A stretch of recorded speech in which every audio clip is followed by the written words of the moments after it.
Hello and welcome to Play PKN, the weekly video bulletin of the top news stories on PKN Packaging News, Australia's media hub for the packaging industry. I'm PKN's publisher, Lindy Hewson, and this week's bulletin is brought to you by packaging materials supplier Ball & Doggett. The WorldStar 2022 awards presentation, held on the 4th of May last week, in other words, at Fiera Milano during IPAC EMA trade show, saw a record number of Australian and New Zealand packaging innovations recognised on this prestigious global stage. PKN was there to witness the celebration.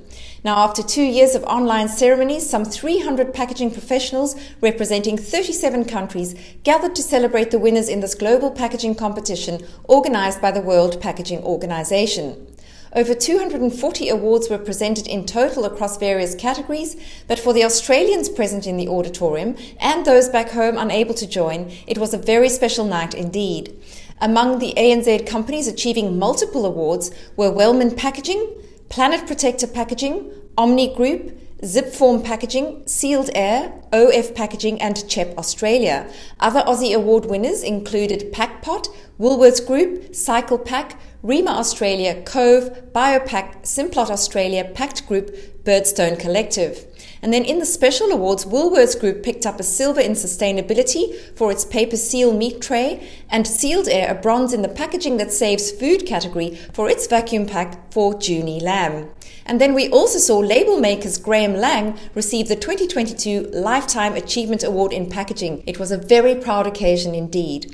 Back on Australian soil, and Aurora is expanding the capacity of its cans business, investing $85 million to increase the can body production capacity at its Revesby, New South Wales site, with a new multi-size can line, adding an additional 10% capacity to its can body production.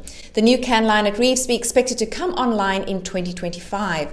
This latest development comes off the back of previously announced investments to increase capacity at Aurora's Dandenong and Ballarat facilities, as well as the recently completed slimline capability installation at Revesby in FY21.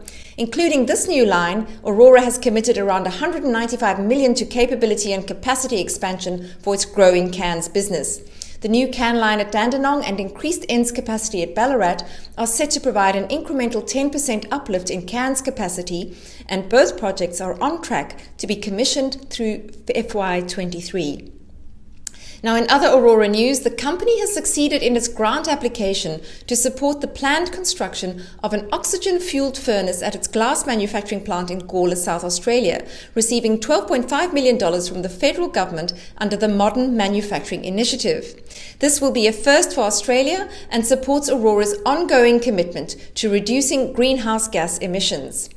Globally, Aurora Group has committed to achieving net zero Scope 1, that's direct, and Scope 2, indirect emissions from purchased energy, greenhouse gas emissions, across its operations by 2050.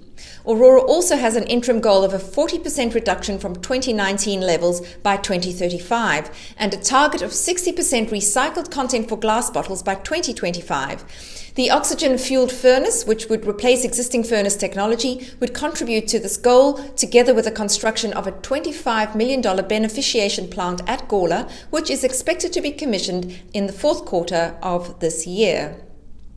Then, still on the sustainability trail, global food and beverage company Kraft Heinz is teaming up with sustainable packaging technology company Pulpex to develop a paper-based, renewable and recyclable bottle made from 100% sustainably sourced wood pulp. Heinz is the first source brand to test the potential of Pulpex's sustainable paper bottle packaging for its range of condiments. Heinz and Pulpex are developing a prototype to test how the cutting-edge innovation could be used for Heinz tomato ketchup bottles and other packaging formats in years to come. Kraft Heinz says the next step in the process will involve prototype testing to assess performance before testing with consumers and bringing the bottle to market. Well, we'll watch this space. And finally, we are just days away from AUSPACK, which opens its doors in Melbourne on the 17th to the 20th of May. A reminder to all of you, there are still tickets available for the Leaders Forum taking place alongside AUSPACK. You can purchase these tickets by session if that suits your schedule better. And then in a media first for the packaging industry, we will be bringing the popular PKN podcast to the AUSPACK show floor, live from stand B120. Exhibitors and visitors are invited to join in the conversation, and if you'd like to be part of this, do drop by stand B120 at AUSPACK to make an appointment.